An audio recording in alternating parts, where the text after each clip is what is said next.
ప్రియమైన దేవుని సంఘమా, 17వ అధ్యాయములు ప్రకటన గ్రంథంలో మొదటి నుంచి వ్రాయబడినటువంటి సంగతులు మనం చదువుకున్నాం.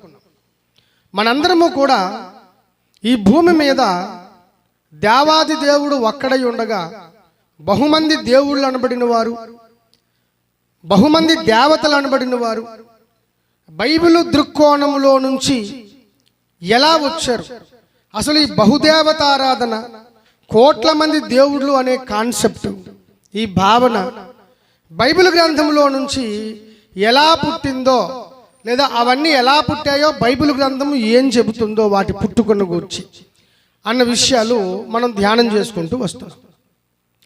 మనం చూసినటువంటి కడవరి వాక్యం ఏమనగా, గత ఆదివారము మనందరము కూడా బాబేలు గోపురాన్ని గురించి ధ్యానం చేస్తాం. దేని గురించి? బాబేలు గోపురం. ఈ బాబేలు గోపురం దగ్గర జలప్రలయం తరువాత మనుషులందరూ కూడా, సమస్త దేశ మనుషులు, ఈరోజు ఎన్ని దేశాలు అయితే ఉన్నాయో అన్ని దేశాల మనుషులు కూడా ఒకే ఒక్క ప్రాంతంలో నుంచి బయటకు వచ్చారు. అర్థమైందండి? ఈ విషయాన్ని బైబిల్ గ్రంథం కూడా చాలా స్పష్టంగా ధృవీకరిస్తుంది.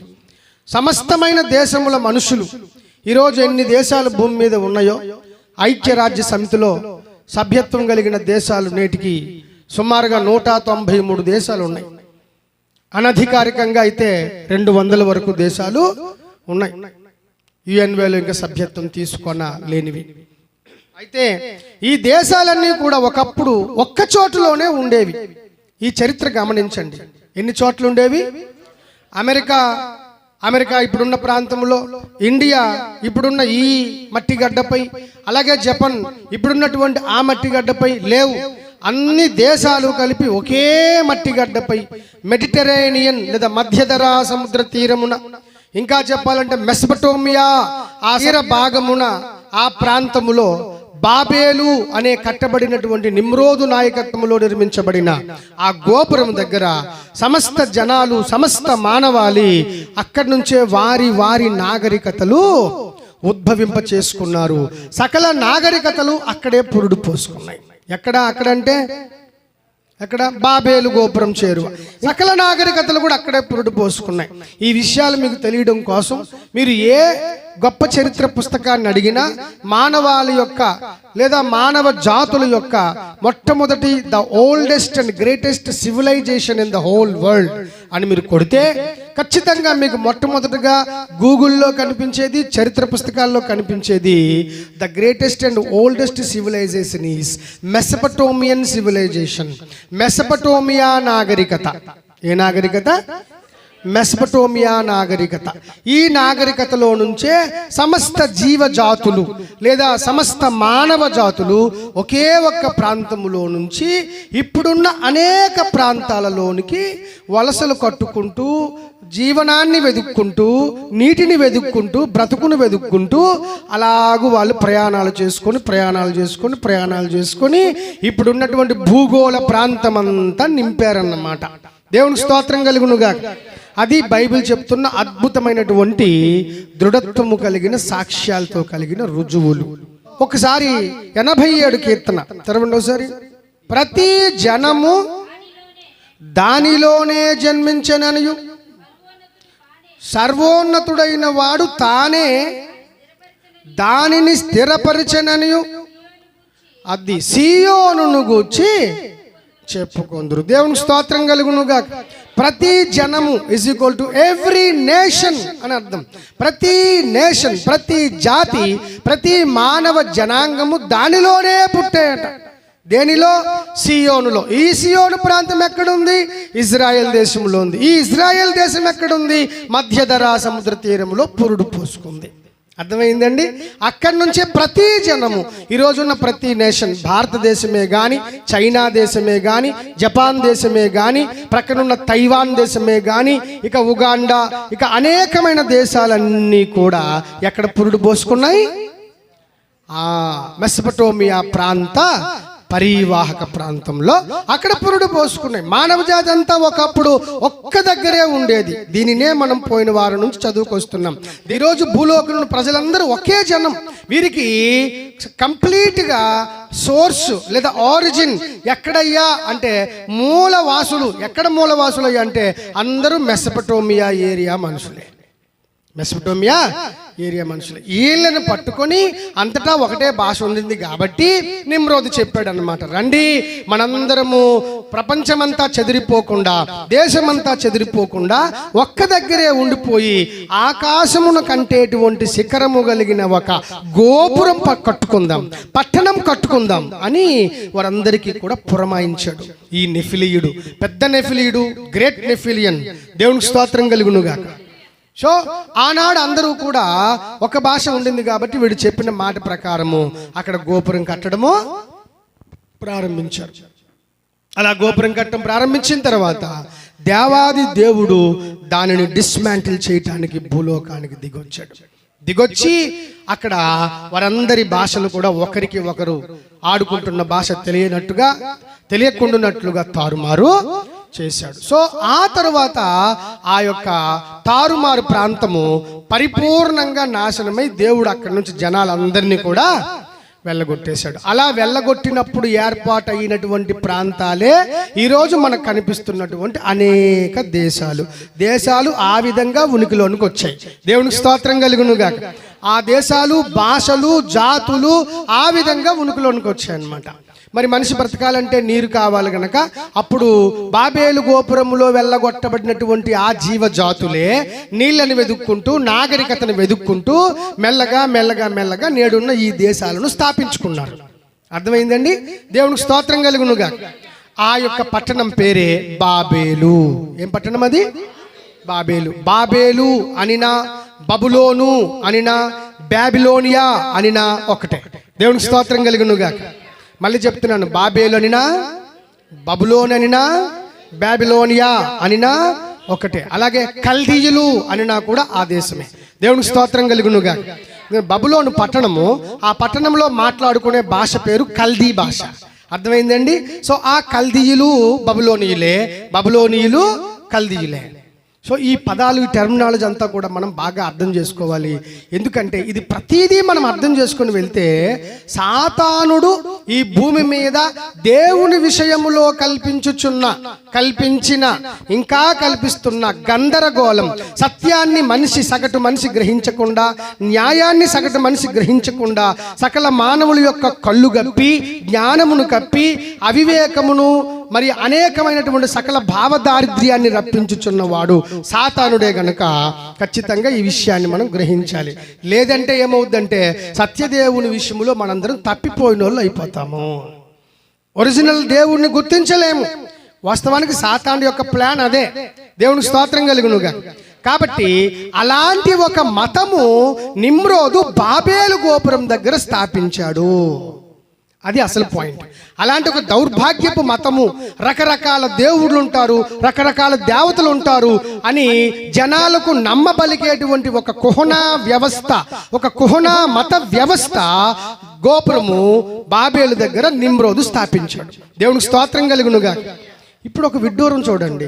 ఆదికాండం 11వ అధ్యాయంలో మెన్షన్ చేయబడినటువంటి, ప్రస్తావన చేయబడినటువంటి ఈ బబులోను లేదా బాబేలు గోపురము సరిగ్గా అన్ని అధ్యాయాలు దాటుకుంటూ ఎక్కడ కనిపిస్తుందయ్యా మళ్ళీ అంటే ఇప్పుడు మనం తెరిచి చదువుకున్నాం. ప్రకటన గ్రంథము 17వ అధ్యాయంలో కనిపిస్తుంది. ఇప్పుడు చదవండి దాన్ని స్పష్టం.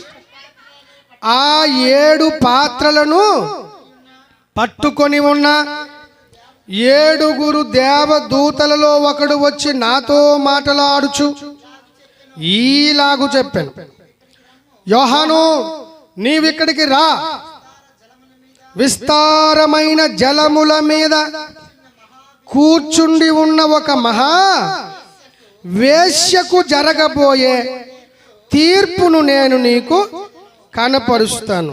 ఆ వేశ్య లాంటిదంటే భూరాజులు ఆమెతో వ్యభిచారం చేశారు. భూమి మీద ఉన్న ప్రతి సిటిజన్, ప్రతి పౌరుడు ఆమె వ్యభిచార మద్యముతో మత్తులు అయిపోయారు. దేవునికి స్తోత్రం కలుగునుగాక. దీని అర్థం ఏంటంటే బాబేలు గోపురం దగ్గర పడినటువంటి విషపు విత్తనాలు, బాబేలు గోపురం దగ్గర నిమ్రోదు విత్తినటువంటి భయంకరమైనటువంటి ఆ యొక్క విషపు గుళికలు, ఇవన్నీ ఏంటంటే దుర్బోధలు, అబద్ధ బోధలు, దయ్యములు, దురాత్మలు, క్షుద్ర విద్యలు, చిల్లంగి, బాణామతి, చేతబడి, క్షుద్రము, కాశ్మోరము, కనికట్టు, కర్ణపిశాచము, ఇవన్నీ ఏ రూపమైనా కూడా ఈ రూపాలన్నీ కూడా కనిపెట్టి భయంకరమైన మాంత్రిక శక్తులతో కూడుకున్న తంత్ర మంత్ర విద్యలను కనిపెట్టింది నిమ్రోదు మత వ్యవస్థ. నిమ్రోదు మత వ్యవస్థ అక్కడ స్థాపించబడింది ఒక పెద్ద క్షుద్రాలయము, దేవాలయం కాదది. క్షుద్ర దేవతల, క్షుద్ర శక్తుల, కపోల శక్తుల, దురాత్మల శక్తుల, పైశాచిక లోక పాతాల శక్తుల ఒక భయంకరమైన మత వ్యవస్థ అక్కడ స్థాపించబడింది. ఇంతకీ ఇవన్నీ ఎందుకండి అంటే సత్యదేవుని గూర్చిన జ్ఞానము ఏ కోసానా నువ్వు పొందుకోకుండా నీ మతి భ్రమించేటట్టు, నువ్వు ఏమార్చబడినట్టు, నువ్వు మర్చిపోయేటట్టు చేయడం కోసమే ఆ వ్యవస్థ అక్కడ సృష్టించబడింది. అందుకే ఇది ఎంత భయంకరమైందంటే దేవుడు దానికోసం 17వ అధ్యాయము, 18వ అధ్యాయము, 19వ అధ్యాయం కేటాయించి దాని యొక్క విపత్తుల కొరకు, దాని నుంచి మనుషులు ఎలా తప్పించుకోవాలో, అది ఎంత గందరగోళమైందో, అది ఎంత దుర్మార్గమైందో 3 అధ్యాయాలు కేటాయించి అంత పెద్ద సమాచారం ఇస్తున్నాడు దానికోసం. దేవునికి స్తోత్రం కలుగునుగాక. దేవుడు అంటున్నాడు అక్కడ, రా విస్తారమైన జలముల మీద కూర్చున్న మహావేశ్య అంటున్నాడు. ఎవరిది? మహావేశ్య. వేశ్య అంటే బైబిల్ పరిభాషలో ఏంటో తెలుసా? ఒక స్త్రీని, ఒక దేశాన్ని ఒక స్త్రీతో కానీ, అలాగే సంఘాన్ని, మత వ్యవస్థను స్త్రీతో కానీ పోల్చటం బైబిల్లో ఉన్న పరిభాష. అర్థమైందండి? బైబిల్ పరిభాష. సో ఇక్కడ వేశ్య అంటున్నాడు కాబట్టి ఇది ఒక మత వ్యవస్థ. కానీ ఎలాంటి మత వ్యవస్థ? చెడిపోయిన మత వ్యవస్థ, అబద్ధపు మత వ్యవస్థ, మనుషులందరినీ ఏమార్చి సత్యంలో నుంచి దూరపరిచే మత వ్యవస్థ అక్కడ నాటబడింది.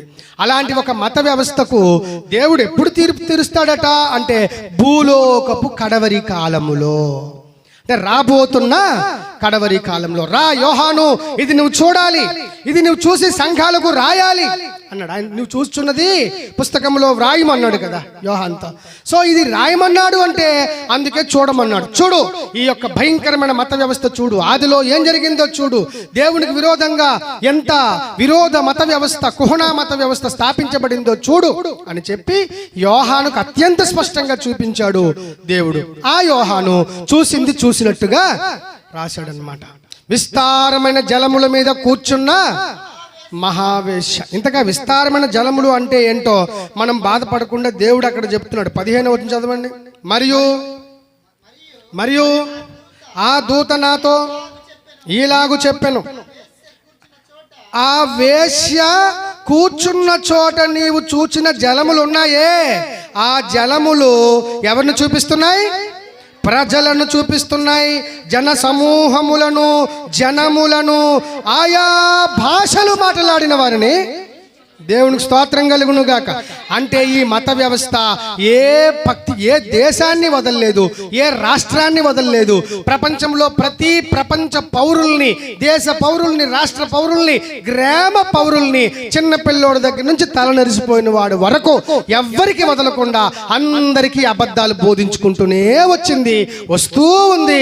ఇంకా కడవరి కాలం వరకు ఈ అబద్ధాల వ్యవస్థ సాగుతూనే ఉంటుంది. చూడండి, సాతానుడు ఆదిలో చేసిన ప్లాన్ ఎంత మాస్టర్ ప్లానో.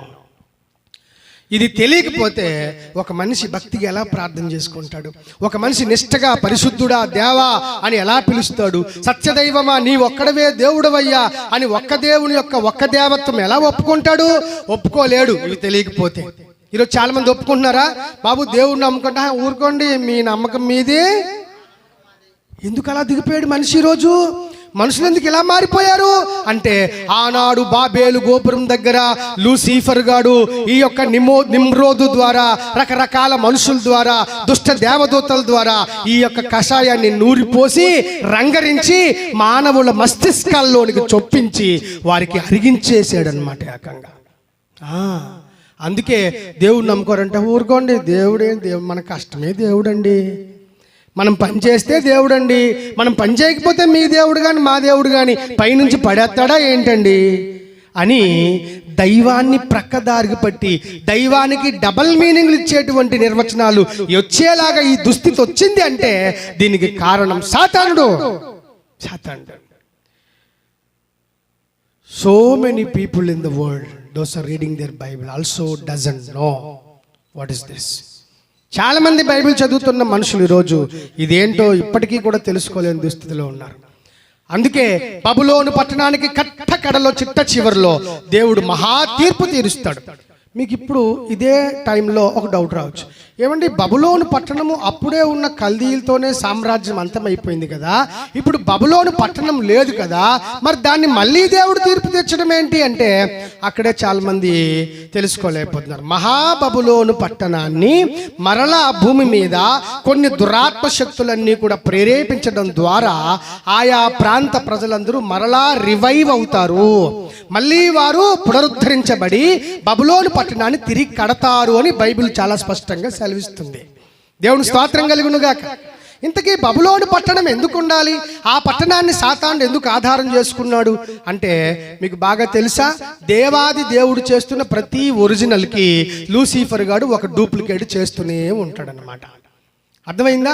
యేసుక్రీస్తు ప్రభువారు యెరూషలేం పట్టణాన్ని ఆధారం చేసుకొని సర్వభూ ప్రపంచాన్ని పరిపాలించడం దేవుని ప్రణాళిక. సో వీడేం చేయాలి, నేను కూడా క్రీస్తుని అని చెప్పుకొని రావాలంటే వీడు కూడా బబులోను మహాపట్నాన్ని ఆధారం చేసుకొని సర్వభూ ప్రపంచాన్ని వీడు కంట్రోల్ చేస్తాడని అందరి చేత ఒప్పించాలి. అది వాడి ప్రణాళిక. ఎంత సిమిలారిటీ చూసారా? అందుకే బబులోను మహాపట్టణం తిరిగి రాబోతున్న దినాల్లో మళ్ళీ రివైవ్ అవుతుంది, మళ్ళీ పుట్టుకొస్తుంది, దాన్ని మళ్ళీ కడతారు. ఇరాక్ ప్రజలు, ఇరాన్ ప్రజలు కలిపి అదే పనిలో ప్రస్తుతం ఉన్నారు. మళ్ళీ మన బబులోను పట్టణాన్ని కట్టుకోవాలి, మన వైభవం పట్టణం కట్టుకోవాలి, మన యొక్క రాజకళను కట్టుకోవాలి, మన రాజరిక వ్యవస్థ స్థాపించుకోవాలి అని వాళ్ళు ఉవ్విళ్ళూరుతున్నారు అట్ ప్రెసెంట్. ఇప్పటికి కూడా తెలుసా? సో బైబిల్ ముట్టుకోవాలంటే రాజ్యాల చరిత్ర నీకు తెలియాలా, బైబిల్ ముట్టుకోవాలంటే రాజుల చరిత్ర నీకు తెలియాలా, బైబిల్ ముట్టుకోవాలంటే ప్రపంచ చరిత్ర నువ్వు అవపోసన పట్టాలా, కూలంకషంగా నిష్ణాతతో దాన్ని అర్థం చేసుకోవాలా. అంత సులువు కాదు నా దేవుడు బోధించే బోధ. దేవుని స్తోత్రం కలుగునుగాక. అవును, అవపోషణ పడితేనే నీకేమైనా వస్తాయి. ఉత్తుత్తిగా పైన చదువుకి వెళ్ళిపోతాం అనుకుంటే వాళ్ళకి ఒకటే బోధ మిగులుతుంది, యేసు ప్రేమించును, యేసు దీవించును, యేసు స్వస్థపరచును. ఇదే ఈ 3 మాటలకు వస్తాయి. ఎన్ని మీటింగ్లు పెట్టుకున్నా ఈ 3 చెప్పుకోవాలి. రండి, వినండి, ఆశీర్వదించబడండి. దేని చేత? యేసు దీవించును, ప్రేమించును, స్వస్థపరచును. ఆఖరిలో మనందరం కానుకల పాట పాడుకుందాం అని ఒక కానుకల పాట పాడేసి వాళ్ళు తెచ్చుకున్న కష్టపడిన డబ్బులన్నీ ఆ పెద్ద జాలిలో వేసి వాళ్ళు పళ్ళకి వెళ్ళిపోవాలి ఛార్జీలు లేకుండా. చాలా మంది ఇవే పట్టుకొని ముందుకు వెళ్తున్నారు. దేవుని స్తోత్రం కలుగునుగాక. కాబట్టి సాతానుడు చేస్తున్న కుయుక్తిని, కుతంత్రాన్ని ఎండగట్టాలంటే నీకు వాక్యపు లోతులు తెలియాలా.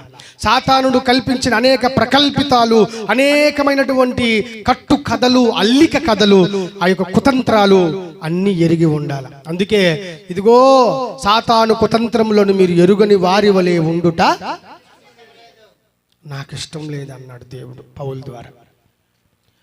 సో మనం ఎంతో తీవ్రంగా ఆలోచించాల్సిన గడియ ఈ కడవరి గడియలు, అంత్యదినాలు, సంఘం మోసపరచబడే రోజు, మనుషులు దౌర్భాగ్యులు, మనుషులు కృతజ్ఞతాహీనులు అయిపోయేటువంటి రోజు ఈ రోజులవి. యేసుక్రీస్తు ప్రేమ చల్లారిపోయే రోజులు, దేవుని దైవత్వం అపార్థం చేయబడుతున్న రోజులు, దేవుడు అనేకుల చేత దూషించబడుతున్న రోజులు. అంటే అర్థం ఆల్రెడీ పాతాళలోక శక్తులు కొంత కొంత కొంత చేసి మెల్లగా పాతాళలోక శక్తులు భూలోకానికి రిలీజ్ అయిపోతున్నాయి. చాలా మందికి తెలియదు, రిలీజ్ అయిపోతున్నాయి. కొన్ని దురాత్మ శక్తులు ఆల్రెడీ సాతానుడు, పాతాళలోక శక్తులు దేవుడు అనుమతితో ఆల్రెడీ అవి భూమి మీద తిరిగి అనేక మందిని మతిహీనులుగా, మతి భ్రమించినోళ్ళుగా, అనేకమైన చెడ్డ ఆలోచనలు, కృత్రిమములు, కల్పితములు, ఇల్యూషన్, భ్రమ పడేవారుగా అనేక మంది అయిపోతున్నారు. బుర్రలు పాడైపోతున్నాయి అందరికీ. కారణం ఒరిజినల్ ఏంటో తెలియక. దేవునికి స్తోత్రం కలుగునుగా. ఆ కారణం చేత వాడు బబులోను ఎంచుకున్నాడు. ఎందుకంటే యేసుక్రీస్తు 1000 ఏండ్ల పరిపాలన, భూలోక పరిపాలనా కేంద్రంగా యెరూషలేమును ఎంచుకున్నాడు కాబట్టి. అర్థమైందండి? దేవాది దేవుడికి ఒక కుమారుడు ఉండాలి, అలాగే సాతానుడు కూడా భూమి మీద ఒక కుమారుడు ఉండాలి. దేవునికి స్తోత్రం కలుగునుగాక. ఎంత సిమిలారిటీస్ చూడండి. ఇవన్నీ ఊరకనే యాదృచ్ఛికంగా వచ్చేసాయి అంటారా? కాదు, దేవుడు ముందుగానే ఏర్పాటు చేసి తన భవిష్యత్ ప్రణాళికలో ఇవన్నీ అమరిక చేసి చక్కగా అమర్చుంచాడు. మనం జ్ఞానంతో చదువుకొని గ్రహిస్తామని. కాబట్టి ఇక్కడ ఏం చెప్తున్నాడు? రా, విస్తారమైన జలమిల మీద కూర్చుండే ఒక వేశ్యను చూస్తున్నావు కదా, ఆ వేశ్య ఏంటో తెలుసా? కూర్చున్న జలాలు ఏంటో తెలుసా అని చెప్తూ ఆ జలాలు ప్రజలను, జన సమూహములను, జనములను, ఆయా భాషలు మాట్లాడు వారిని. అది అంటే ఈ దుర్మార్గపు మత వ్యవస్థ, ఈ బహు ఆరాధన, బహుదేవత ఆరాధన, బహుమంది దేవుళ్ళు అని బోధించుచున్న ఈ ఆరాధన జీవజాతులన్నిటినీ చెరిపేసింది. అంతే కదండి. ఇప్పుడు ఏ దేశం వెళ్ళండి, ప్రతి దేశంలో కొంతమంది దేవుని నమ్మని గుంపు ఉంటుంది. ఒకవేళ నమ్మినా ఈ దేవుడు కాదండి ఆ దేవుడు కాదండి ఇంకో దేవుడు అంటూ దేవుళ్ళను అనేక మంది చేసి నమ్ముతున్న ప్రజలు ఎక్కువ మంది అయిపోతున్నారు. కారణము ఆయా భాషలు, భాషా భేదం లేదు, ప్రాంత భేదము లేదు, జాతి భేదము లేదు, కుల భేదము లేదు, ఏ సరిహద్దు భేదం లేదు. అందరూ కలిపి వీడు చేసినటువంటి ఆ వ్యభిచార కోపం. వ్యభిచారం అంటే ఏంటో తెలుసా? ఇక్కడ ఈ కాంటెక్స్ట్ లో దేవునికి చెందవలసిన మహిమను దేవునికి ఇవ్వకుండా దేవత్వము లేని విగ్రహములకు, దేవత్వము లేని అనేక దేవతలకు, దేవత్వము లేని భూమికి, నేలకు, పంచభూతములకు ఆపాదించుటయే వ్యభిచారం. అది విగ్రహారాధన వ్యభిచారం. దేవునికి స్తోత్రం కలుగునుగా. ఆ వ్యభిచార మధ్యంతో భూరాజులు వ్యభిచరించినట. ఏ రాజులు? ఎన్ని రాజ్యాలు భూమి మీద స్థాపించబడ్డాయో అన్ని రాజ్యాలు కూడా ఈ మత వ్యవస్థను మోస్తూనే ఉన్నాయి, ఈ మత వ్యవస్థతో ఆడుకుంటూనే ఉన్నాయి. మన భారతదేశం తీసుకోండి, అనేక మంది ప్రభుత్వాలు విద్య, వైద్యం, సౌకర్యాలు, తాగునీరు, మంచినీరు, సాగునీరు అని గొప్ప గొప్ప ప్రాజెక్టులకు పని పూనుకోకుండా మీరు నమ్ముకున్న దేవుడు ఎలాంటి వాడు, జాగ్రత్త, మన దేవుడు చాలా గొప్పవాడు అని చెప్పి ఆకాశానికి మనందరము ఒకటైపోయి మిగతా జాతులు, మిగతా మతములు చంపేయాలి అని ఇంకొక మతాల మీదకి మతాలు ఉసిగొల్పటం, రేగ్గొట్టడం అనేది జరుగుతుంది. అర్థమవుతుందా? ఇది ఎందుకు జరుగుతుంది అంటే ఇక్కడ కూడా ఆయా భాషలు అన్నాడు కాబట్టి ఆ భాషల్లో హిందీ భాష ఉంది, తెలుగు భాష ఉంది. అర్థమైందండి? ఈ భాష కలిగిన ఈ ప్రాంతం మొన్న మణిపూర్లో ఏ అల్లర్లు జరిగాయి? ఎవడికెవడు ఊరకనే కొట్టుకోలే, మత ఘర్షణలు పెట్టారు. ఏ పెట్టారండి? మత ఘర్షణలు కొట్టుకున్నారు. చాలా భయంకరంగా ఒకరికొకరు చంపుకున్నారు. కుకీస్ అండ్ మెయితేయి మరియు కుకీస్ అనే రెండు జాతులు మత ఘర్షణతో కొట్టుకున్నట్టుగా చేసింది ఈ దుర్మార్గుడే. అర్థమైందండి? అసలు ఏం కావాలి? ఇప్పటికి కూడా సరైనటువంటి రక్షణ వ్యవస్థ, సరైనటువంటి వైద్యం, సరైనటువంటి ఆలన పాలన అడ్మినిస్ట్రేషన్ మణిపూర్లో లేదు. దేవునికి స్తోత్రం కలుగునుగాక. కారణము ప్రభుత్వాలే పనిగట్టుకొని ఒక దురాత్ముడిని ఒక బొమ్మగా చేసి, ఒక దురాత్ముడిని ఆధారం చేసుకుని వీడే మన దేవుడు, ప్రపంచమంతా వీడినే నమ్ముకోవాలంటూ దేశం మీద మతము రుద్దుతున్నారు. వైద్యము, జ్ఞానము, విద్య రుద్దడం పోయి మతం రుద్దుతున్నారు, మతం పులుముతున్నారు. మనుషుల తలల మీద మనుషుల బ్రెయిన్ వాష్ చేస్తున్నారు. ఇది ఎవడు చేస్తున్నాడు అంటే సాతానుడు చేస్తున్నాడు. లూసిఫర్ దేవుడి విషయంలో వాడికి ఒక నిజమైనటువంటి క్రోధం ఉంది. సత్యమైన దేవుడు ఎవరికి అందకూడదు, అలా అందకుండా చేయడమే నా మొదటి డ్యూటీ, ప్రైమరీ కర్తవ్యం అనుకుని వాడు బయలుదేరాడు. ఆడు వాడుతున్నటువంటి ఆయుధాల్లో ప్రధానమైనటువంటి ఆయుధమే ఈ మత వ్యవస్థ. ఏ భాషను వదలలేదు ఈ మత వ్యవస్థ. అందుకే దేవుడు కడవరి కాలంలో ఈ సర్వ మతాలన్నీ కలుపుకొని, అలాగే క్రైస్తవ్యంలో ఉండి కూడా దుర్మార్గపు చెడ్డ బోధలు, తప్పుడు బోధలు బోధిస్తున్నారు కదా, వీళ్ళందరూ కలిపి ఆ రోజు కడవరి రోజు బబులోను మత వ్యవస్థలో వీళ్ళు కూడా కలిసిపోతారు. అవును, కలిసిపోతారు. ప్రతి దుర్మార్గుడు. నేను ఫేస్బుక్లో ఇలా స్క్రాల్ చేస్తుంటే ఒక చాలా పెద్దోడు, అంటే ఫేమస్ అయినోడు అనమాట. పెద్దోడు అంటే భీతిలో భక్తిలో కాదు. ఆడేమన్నాడంటే, యేసుక్రీస్తు చేతిలో ఏమీ లేదు, యేసుక్రీస్తు మనకు లాంటి ఒక మనిషే. ప్రార్థన చేసేటప్పుడు యేసుకెందుకు ప్రార్థన చేస్తారా మీరు? వాడి మాటలు చెప్తున్నాడు. యేసునామంలో ప్రార్థన చేస్తారేంటి? యేసులో ఎలాంటి బలము లేదు అంటూ దౌర్భాగ్యపు నీచ బోధిస్తున్నాడు. సో ఈ కడవరి కాలపు గుర్తులే కదండి ఇలాంటి దుర్మార్గ బోధలన్నీ కూడా కడకు బబులోను మత వ్యవస్థలోనికి వెళ్ళిపోతాయి. దేవునికి స్తోత్రం కలుగునుగాక. సో అసలు ఈ స్త్రీ ఏంటి, ఈ మర్మం ఏంటి అని మనం ఒక్కొక్కటిగా ధ్యానం చేసుకుంటూ వద్దాము. ఒకసారి చూడండి 17వ అధ్యాయం 3వ వచనంలో నేను చదువుతున్నాను. అప్పుడు అతడు ఆత్మవశుడనైన నన్ను అరణ్యమునకు కొనిపోగా దేవదూషణ నామములతో నిండుకొని 7 తలలును 10 కొమ్ములును గల ఎర్రని క్రూర మృగము మీద కూర్చుండిన ఒక స్త్రీని నేను చూచితిని. ఇక్కడ మనం చాలా విషయాలు ధ్యానించాల్సి ఉంది.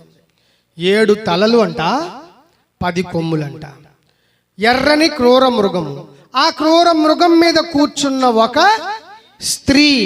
దేవునికి స్తోత్రం కలుగునుగా. ఆ స్త్రీయే మత వ్యవస్థ, బబులోను మత వ్యవస్థ.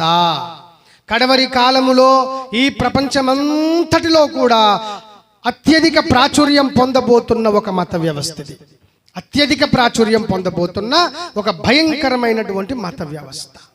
దీనిని ప్రపంచ ప్రజలందరూ కూడా ఏకదాటికి వచ్చేస్తారు. అందరూ దీన్నే నమ్ముతారు, చాలా వరకు దీన్నే నమ్ముతారు. మీకు WCC again WCC world church councils అని ఒక సంస్థ ఆల్రెడీ ఎప్పుడో స్టార్ట్ అయిపోయింది. దాని ముఖ్య ఉద్దేశం ఏంటంటే ప్రపంచములో ఉండే సకల మతాలను కూడా ఏకం చేయడం. ప్రపంచంలో ఉండే సకల మతాలను ఏకం చేయటం వాస్తవానికి మంచిదే కదండి అన్నట్టు మనకు కనిపిస్తుంది. కానీ ప్రపంచంలో ఉన్న సకల మతాలు ఏకం చేయడం అంటే ఏ రోజైనా సకల మతాలు కలిపి సత్యాన్ని బోధిస్తున్నాయా, యేసును బోధిస్తున్నాయా? న్యాయంగా లేదు కదా. సో వారు ఏం చేస్తారు చివరిలో అంటే అన్ని మతాల మధ్య సామరస్యం తీసుకొస్తాము అంటూనే ఒక భయంకరమైనటువంటి ఒక మత వ్యవస్థ స్థాపిస్తారు. దీని యొక్క నీలి నీడలే, దీని యొక్క ముంగుర్తులే ఈ WCC. స్టార్ట్ అయింది ఆల్రెడీ, అది ప్రపంచంలో ఎప్పుడో ఆరంభమైపోయింది. అది అందులోనికి అన్ని మతాలు కూడా రిజిస్ట్రేషన్ చేయించుకొని మాకు కూడా సభ్యత్వం ఇవ్వండి ఇందులో అని చెప్పి అన్ని చర్చీలు కూడా అందులో రిజిస్ట్రేషన్ చేసుకుంటున్నాయి. అన్ని చర్చీలు ఏ డినామినేషన్ భేదం లేకుండా. అందులో సాతాను చర్చీలు కూడా ఉన్నాయి కదా, వాళ్ళు కూడా అందులో కలుస్తున్నారు. దేవునికి స్తోత్రం కలుగునుగాక. మరి అలాంటి భయంకరమైన మత వ్యవస్థ తప్పకుండా బబులోను మత వ్యవస్థగా అవతరించదా? ఖచ్చితంగా అవతరిస్తుంది, గ్యారెంటీగా అవతరిస్తుంది. అలాంటి దుర్మార్గపు మత వ్యవస్థ కడవరిలో రాబోతుంది. దానికి సకల మతములకు, సకల అబద్ధ బోధలకు, సకలమైన అన్యాయానికి తీర్పు తీర్చడమే ఈ 17వ అధ్యాయంలో యోహానుకు దేవుడు బయలుపరిచిన అద్భుతమైన ముఖ్య ఉద్దేశంతో కూడుకున్న సందేశం. అర్థమైందండి? సో ఆ స్త్రీ కోసం ఇంకా చెప్తున్నాడు. ఆ స్త్రీని నేను చూచితిని. 4th verse. ఆ స్త్రీ ధూమ్ర రక్తవర్ణములు కలిగిన వస్త్రము ధరించుకొని బంగారముతో, రత్నములతో, ముత్యములతో అలంకరించబడినదై ఏహ్యమైన కార్యములతోనూ తాను చేయుచున్న వ్యభిచార సంబంధమైన అపవిత్ర కార్యములతోనూ నిండిన ఒక సువర్ణ పాత్రను చేతపట్టుకొని ఉండెను. దేవునికి స్తోత్రం కలుగునుగా. ధూమ్రము తెలుపు, రక్తవర్ణము ఎరుపు. వర్ణము అంటే రంగు అని అర్థం. ఆ స్త్రీ ధూమ్రవర్ణము, రక్తవర్ణము అంటే ధూమ్రం అంటే తెలుపు. తెలుపు శుభసూచకమే కదండి అన్నట్టు మనకు తోస్తుంది. తెలుపు పరిశుద్ధతే కదండి అన్నట్టు మనకు అనిపిస్తుంది. కానీ నిజమైనటువంటి పరిశుద్ధత అది కాదు. మోసం చేయుచున్న ధూమ్రవర్ణం, మోసం చేయుచున్న రక్తవర్ణం. నేను మెస్సయ్యానే అనుకున్నాడు వస్తాడు, మరి మోసం కాదా? నేను గొర్రె పిల్లనే అనుకొని వస్తాడు, అది మోసం కాదా? మోసమే. సో మొత్తానికి ఎట్టకేలకు సత్యములో నుంచి డైవర్ట్ చేసి దారి మళ్లించడమే సాతాను యొక్క కుతంత్రాలలో ముఖ్యమైన జటిలమైనటువంటి తంత్రాలలో జటిలమైన తంత్రం, ముఖ్య జటిల తంత్రం. అంతేకాదు బంగారం దైవత్వమునకు సూచన. అంటే నేను దేవుణ్ణి అని చెప్పుకునే ఒక మతం అది. నేనే దేవుణ్ణి అని చెప్పుకునే ఒక మతం. పరిపూర్ణంగా వీడు లోక సౌభాగ్యములతో నిండి ఉంటాడు. అంతేకాదు ఇంకా రాస్తుంది ఏముంది? వ్యభిచార సంబంధమైన అపవిత్ర కార్యాలతో నిండిన ఒక సువర్ణ పాత్ర చేత పట్టుకొని ఆ స్త్రీ ఉండిందట. ఇంతకీ ఆ స్త్రీ ఎవరు అంటే మనం చదువుతూ ఉంటూ వెళ్తే ఆ విషయం మనకు బయలుపడుతుంది. చూడండి, నేను చదువుతాను, అందరూ వినండి. చూడండి, అందరూ కూడా చూడండి. 5వ వచనం. దాని నొసట దాని పేరు, అంటే ఆ స్త్రీ నొసట ఆ దాని పేరు ఇలా రాసి ఉందట. ఎలా? మర్మము వేశ్యలకును భూమి మీద భూమిలోని ఏహ్యమైన వాటికి తల్లి అయిన అది మహాబబులోను. దేవునికి స్తోత్రం కలుగును గాక. సకల దుర్మార్గ మతములకు, సకల అన్యాయ అబద్ధ మతములకు, సకల అక్రమ మతములకు, తార్కిక శక్తులు, రుజువులు లేని, ఎలాంటి ఆధారాలు, చరిత్రాధారాలు కూడా కనీసము లేని, ఇంగిత జ్ఞానము లేని సకల మతములకు కూడా ఈ బబులోను తల్లి. ఎవరండి? తల్లి. అక్కడి నుంచే విగ్రహారాధన, అక్కడి నుంచే అబద్ధము, అక్కడి నుంచే వ్యభిచారము, అక్కడి నుంచే క్షుద్రాత్మలు, అక్కడి నుంచే దురాత్మలు, అక్కడి నుంచే దెయ్యాల పూజ, అక్కడి నుంచే చిల్లంగి పూజ, అక్కడి నుంచే క్షుద్ర మతాల పూజ, అక్కడి నుంచే సమస్తమైనటువంటి కాశ్మోర శక్తులు, పూజలు, బలులు, నరబలులు అన్నీ అక్కడి నుంచే ఆరంభమయ్యాయి. ఈ వ్యవస్థ కోసం తెలుసుకోకపోతే సగటు విశ్వాసి, భక్తిపరుడు వాస్తవ భక్తిని ఎలా సాగిస్తాడు? సాగించలేడు. అందుకు ఈ విషయాన్ని అత్యంత స్పష్టంగా తెలుసుకోవాలి, చాలా స్పష్టంగా. ఆ స్త్రీకి ఉండేటువంటి లక్షణాలు ఇంకా చెప్తున్నాడు దేవుడు అక్కడ. చూడండి 6లో. మరియు ఆ స్త్రీ పరిశుద్ధుల రక్తము చేతను, యేసు యొక్క హతసాక్షుల రక్తము చేతను మత్తిల్లి ఉండుట చూచాడట. దేవునికి స్తోత్రం కలుగును గాక. ఇది అద్భుతంగా గమనించదగిన విషయము, గమనార్హము. దీనికోసం ప్రతి విశ్వాసి తెలుసుకోవాలి. ఏం చెప్తున్నాడు దేవుడు అంటే, ఆ స్త్రీ పరిశుద్ధుల రక్తము చేత మత్తిల్లిపోయి ఉండడం యోహాను చూశాడట.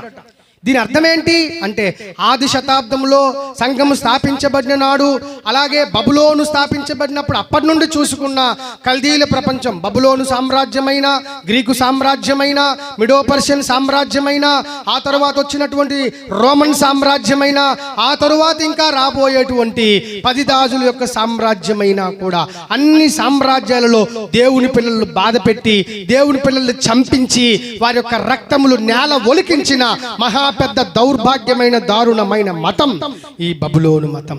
అక్కడి నుంచి పుట్టుకొచ్చిందే ఈరోజు అందరూ చలామణి అవుతున్న, తెలియకుండా వెళ్ళిపోతున్న రోమన్ క్యాథలిక్ మతం. ఎస్, అందుకు వాళ్ళు కూడా తల్లి తల్లి తల్లి అంటారు, తండ్రి తండ్రి అనరు. పరలోకమందున్న మా తండ్రి అని యేసు ప్రభు ప్రార్థన నేర్పిస్తే వీళ్ళంతా రివర్సు, పరలోకమందున్న భూలోకమందున్న మా తల్లి. దేవుడు నేర్పించిన ప్రార్థన ఏంటి? వీళ్ళు చేస్తున్న ప్రార్థన ఏంటి? అయ్యా మాకు ప్రార్థించవా, నేర్పించవా అని శిష్యులు అడిగినప్పుడు యేసు ఎలా ప్రార్థించడం నేర్పించాడండి? దేంతో స్టార్ట్ చేశాడు? ఏ వరుస? పరలోకమందున్న, అలాగన్నాడా? ప్రక్కన నిలబడి ఏడుస్తున్న భూలోకమందున్న మా తల్లి అని అనమన్నాడా? దీన్ని బోధిస్తున్న వాళ్ళకు, పాటిస్తున్న వాళ్ళకు ఇంగితం వద్దా? జ్ఞానం వద్దా? జ్ఞానం వద్దా? ఎంత జ్ఞానం కావాలి? ప్రకటన గ్రంథం 17వ అధ్యాయం ఏం బోధిస్తుందో వాళ్ళకి ఎప్పుడు బోధించబడదు. ఎందుకంటే వాళ్ళు బోధించడం స్టార్ట్ చేస్తే వాళ్ళ కోసం వాళ్ళే బోధించుకోవాలి. కాబట్టి they don't want to touch it. దాన్ని టచ్ చేయరు. ఎక్సోడస్, నిర్గమకాండం 20వ అధ్యాయం టచ్ చేయరు. ఎందుకంటే ఆదిలోనే ఉంటది. ఇదిగో భూమి మీదనైనా, భూమి కిందనైనా, జలముల మీదైనా, జలముల కిందనైనా, ఆకాశమందైనా, ఆకాశం మీదనైనా, దేని రూపమునైనను, దేని యొక్క పోలికనైనను, విగ్రహమునైనను నీవు చెక్కుకొనకూడదు. వాటికి సాగిలపడదు, కూడకూడదు, వాటికి నమస్కరించకూడదు. అట్టి వాటిని చేయువాడు నాకు హేయుడు, వాడు యుగ యుగములు నా యొక్క ఇశ్రాయేలీయుల నుంచి కొట్టివేయబడును. They don't want to read it. చదవరు. 10 ఆజ్ఞల్లో మొట్టమొదటి ఆజ్ఞ చెంప మీద కొట్టినట్టు అలా కొడుతుంది. మరి బైబిల్ అంతా మాకు తెలుసు, ఇంకా పెద్ద బైబిల్ పట్టుకుంటారు. మరి ఇది ఎక్కడ పెడతారో నాకు తెలియదు. నిజమే, అమ్మ బైబిల్ అది, ఇది మన నాయన బైబిల్. ఇది దేవుడికి స్తోత్రం చేయగలిగా. అమ్మ బైబిలే, నిజమే. దేవుని చిత్తమైతే అపోక్రిఫల్ బుక్స్ అంటారు వాటిని. ఆ అపోక్రిఫల్ బుక్స్ స్యూడ్ ఎపిగ్రఫా అంటారు. ఆ యొక్క 75 పుస్తకాలు వాళ్ళకు ఉంటాయి. ఆ ఎక్స్ట్రా 15 పుస్తకాలు వాళ్ళ దగ్గర ఎందుకు ఉన్నాయో, అవి ఎప్పుడు వచ్చాయో, ఎలాగ ఉండాలో, ఎవరు కల్పించారో, అందులో ఏం తప్పులు ఉన్నాయో ఒకరోజు దేవుని చిత్తమైతే మనం మెసేజ్ పెట్టుకుందాం. దేవుని స్తోత్రం కలుగునుగా.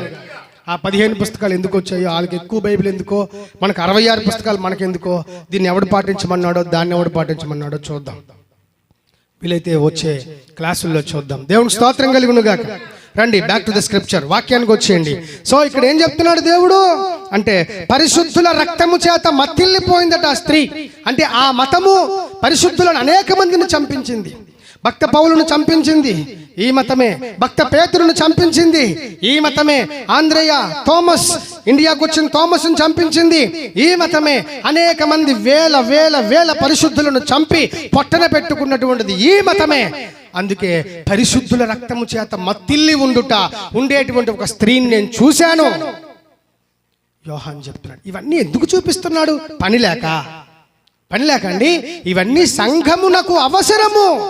సంఘము రాబోయే రోజుల్లో ఈ దుర్మార్గపు మత వ్యవస్థ అంటూ ఒకటి ఉండబోతుంది అని తెలుసుకున్నట నిమిత్తము రాశాడు, చూపించాడు.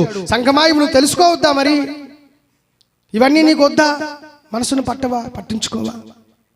తెలియాల గనుక ఈ స్త్రీని గురించి దేవుడు చాలా క్లియర్ ఐడియా నేటి సంఘానికి యోహాను ద్వారా ఇచ్చేశాడు.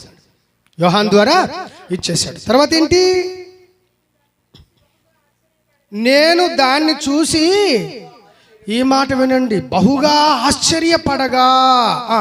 కంటిన్యూ అమ్మ చదువుతాను. ఆ దూత నాతో ఇట్లా, నేను చూడండి, నీవెందుకు ఆశ్చర్యపడుతున్నావు అమ్మా? ఈ స్త్రీని, నువ్వు ఏ స్త్రీని అయితే చూసావో ఆ స్త్రీని గూర్చిన మర్మమును, అమ్మ 7 తలలను 10 కొమ్ములను కలిగి ఆ స్త్రీని మోయుచున్న ఆ క్రూర మృగము యొక్క మర్మమును నేను నీకు తెలిపెదను. దేవునికి స్తోత్రం కలుగునుగాక. దేవుడు తెలిపిన ఆ 7 తలలు అంటే ఏంటో, 10 కొమ్ములు అంటే ఏంటో, దాని మీద వ్రాసి ఉన్న దేవదూషణకరమైన నామములంటే ఏంటో, అసలు ఎర్రని క్రూర మృగం ఎవరో, ఆ క్రూర మృగం మోస్తున్న ఈ స్త్రీ ఎవరో, 7 తలలేంటో, ఇంకా కిందికి వస్తే దానికి ఒక 7 కొండలు కూడా కలవు అని రాసుంది.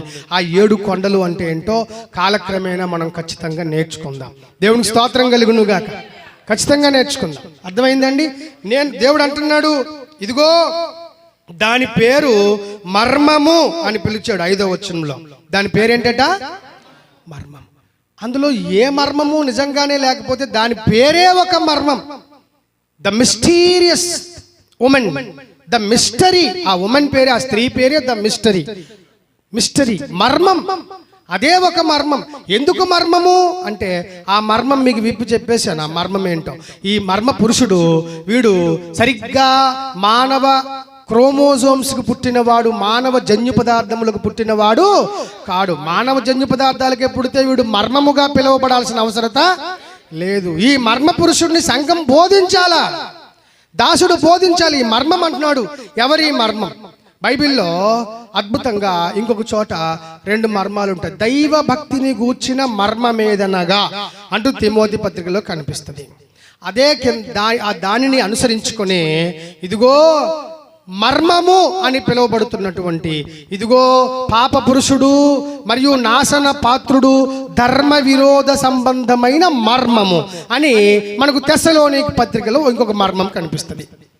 ఆ మర్మం ఏంటి, ఈ మర్మం ఏంటి అని మనం తేటగా చూస్తే అందులో ఒక మర్మమే ఇదిగో ఈడు సాతానుడు. అర్థమైందండి? తెస్సలోనికైలకు వ్రాసిన పత్రికలో వ్రాయబడిన మర్మము, ధర్మ విరోధ సంబంధమైన మర్మం అని రాస్తుంది అక్కడ కూడా. వీడు మర్మం ఎందుకు అయ్యాడు? దేనికి మర్మమేడు అంటే, వీడు ధర్మ విరోధి. మామూలుగా పుట్టలేదు, ధర్మానికి విరుద్ధంగా పుట్టాడు, ధర్మ విరుద్ధంగా పుట్టాడు. కాబట్టి వీడు బతికే మర్మం. వీడిని తెలుసుకోవాలనుకున్నాడు దైవ మర్మములతో, దైవ ప్రార్థనలతో, దైవ ప్రత్యక్షతలతో మాత్రమే వీడిని తెలుసుకోగలుగుతాడు. అట్టి పర్యంతం వీడి చేతిలో నుంచి తప్పించుకునే సిటిజన్ ఒక్కడు ఉండడు. ఏ భక్తుడు వీడి చేతిలో నుంచి తప్పించుకోలేడు. అందుకే సాతాను కుతంత్రములను మీరు ఎరుగుని వారి వలె ఉండుట నాకు ఇష్టం లేదు అని చెప్తున్నాడు. దేవుని స్తోత్రం కలుగునుగా. కాబట్టి దయచేసి ఆలకించండి. వీడు ఒక మర్మము. అంతేకాదండి, వీడిని గూర్చినటువంటి ఇంకొక భయంకరమైన విషయం ఉంది. అది ఇప్పుడు మనం టచ్ అయ్యము, చదివి వదులుతాను. చూడండి ఏం రాశాడంటే, 8లో నీవు చూచిన ఆ మృగము ఉండెను అంటున్నాడు. Once the beast you have seen was అన్నాడు. నీవు చూసిన మృగము ఉండెను అంటే ఎప్పుడు?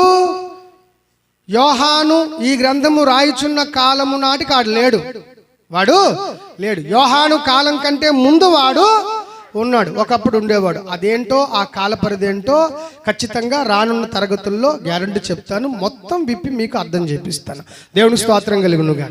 ఆ తర్వాత అంటున్నాడు, ఆ మృగము ఉండెను గాని ఇప్పుడు లేదు, అయితే అగాధ జలముల్లో నుండి ఆ మృగము పైకి రావడానికి, అలా వచ్చిన తర్వాత నాశనానికి పోవడానికి. అబ్బో, ఇదేంటిది? అగాధ జలముల్లో నుంచి ఈ మృగం రాబోతుందట. దేవునికి స్తోత్రం కలుగునుగా. అసలు అగాధ జలంలో నుంచి రాబోయే ఆ మృగం ఎవరు? అగాధము అంటే అక్షరార్థం రాసింది పాతాళము అని అర్థం. ABYSS అని రాసింది, చెప్పాను మీకు గతంలో. అబిస్ అని రాస్తుంది. అగాధము, నాశన కూపము అంటే పాతాళ లోకంలో నుంచి రాబోతుంది. పాతాళ లోకం అంటే చనిపోయిన వారి యొక్క ప్రాచీన కాలము నుంచి ఇప్పటి వరకు చనిపోయిన వారి యొక్క ప్రతి ఆత్మ పాతాళ లోకంలో దాచిపెట్టబడి బంధించబడి ఉంటుంది. మరి ఆ ఆత్మలలో ఈ యొక్క ఆత్మ ఉందట. ఆ ఆత్మల్లో నుంచి ఈ ఆత్మ మళ్ళీ భూలోకాన్ని తొలుచుకొని అగాధములో నుంచి రాబోతుందంట. అమ్మో, వీడెవడు? వీడి కోసం మామూలుగా వీడు నిజంగానే మర్మం, చాలా పెద్ద మర్మం. సో ఆ మర్మం ఏంటో కూడా వచ్చే వారం మనము క్రమముగా చూద్దాం. 10 తలలేంటో కూడా చూద్దాం. ఆ తరువాత ఏంటి? ఇందులో జ్ఞానము కలిగిన మనస్సు కనిపిస్తుంది. ఆ 7 తలలు, ఆ స్త్రీ కూర్చున్న 7 కొండలు. దేవుని స్తోత్రం కలుగునుగాక. ఆ 7 తలలు అని తలలు ఉన్నాయి కదా, ముందు తలలు చూపించాడు కదా. ఆ 7 తలలు ఏంటంటే ఆ స్త్రీ కూర్చున్న 7 కొండలు అని చెప్తున్నాడు. ఆ 7 కొండలు ఏంటో, వాటి పేర్లు ఏంటో కూడా వచ్చేవారం చెప్తాను. మెట్టుకి ఇప్పుడు టూకీగా చెప్తున్నాను. ఆ 7 కొండలు = 7 కొండలు కలిగి ఒకే ప్రాంతముగా 7 కొండల మీద కట్టబడిన ఒక ప్రాంతము. ఆ ప్రాంతం పేరే, ఆ పట్టణం పేరే రోమా నగరము. ఇప్పుడు సరిగ్గా దానికి దగ్గరలోనే వాటికన్ సిటీ ఉంది. అక్కడే పోప్ ఉంటాడు. అక్కడే పోప్ ఉంటాడు. దేవునికి స్తోత్రం కలుగును గాక. సర్వలోకములో ఉన్న రోమన్ క్రైస్తవులందరికీ అతనే హెడ్.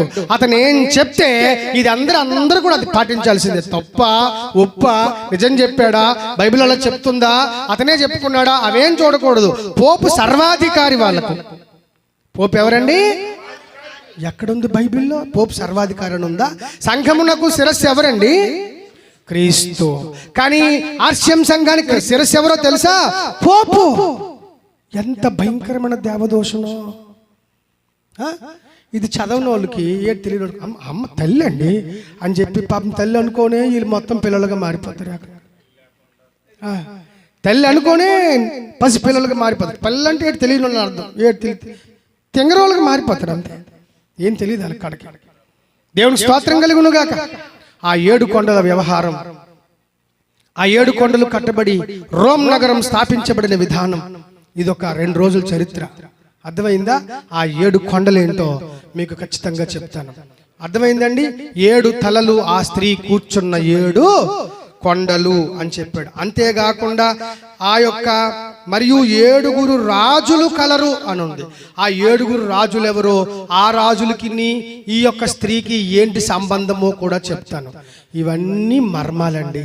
ఈరోజు మనం ఎత్తుకున్నదన్నీ కూడా మీకు హెడ్డింగ్లే పెట్టాను, కానీ వాక్యం చెప్పడానికి కుదరలే. ఈ హెడ్డింగ్లన్నీ అయిపోయిన తర్వాత వచ్చిన తారీఖుల్లో ఒక్కొక్క హెడ్డింగ్ ఉంది కదా, ఒక్కొక్క హెడ్డింగ్కి ఒక్కొక్క ప్రసంగం చేస్తాను. దేవునికి స్తోత్రం కలుగునుగా. ఖచ్చితంగా చేయాలి, లేకపోతే మీకు అర్థం కాదు కదా. అన్ని హెడ్డింగ్లు పెట్టి వదిలేశారు, సైడ్ హెడ్డింగ్లు, సబ్ టాపిక్స్ ఇచ్చాను, కానీ ఎక్స్ప్లెనేషన్ లేదు. మరి నేను చేయాలి కదా. దేవునికి స్తోత్రం కలుగునుగా. వచ్చే దినాల్లో ఖచ్చితంగా ఈ 7 కొండలు ఏంటి, అలాగే 7 తలలు అంటే ఏంటో అర్థం చెప్పాడు. ఈ యొక్క కూర్చున్న జనములు, ఎర్రని క్రూర మృగము, మరియు 10 కొమ్ములు, వాటి మీద కిరీటములు, దేవదూషణకరమైన నామములు, ఇవన్నీ ఏంటో ఆ యొక్క క్రూర మృగానికి కడకు ఏమవుతుందో, ఒకప్పుడు ఉండెను ఇప్పుడు లేదు మళ్ళీ రాబోతున్నాడు అని చెప్పాడు. ఎంత అద్భుతమైనటువంటి సిమిలారిటీ చూడండి.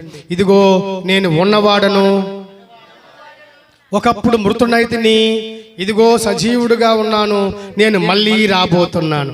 యేసుక్రీస్తుకు వారు నిన్న నేడు నిరంతరం అన్నాడు కదా, దానికి సమానంగా ఈడు కూడా ఒకప్పుడు ఉన్నవాడు, ఇప్పుడు లేనివాడు, మళ్ళీ రాబోతున్నవాడు. ఇది లింక్ అన్నమాట.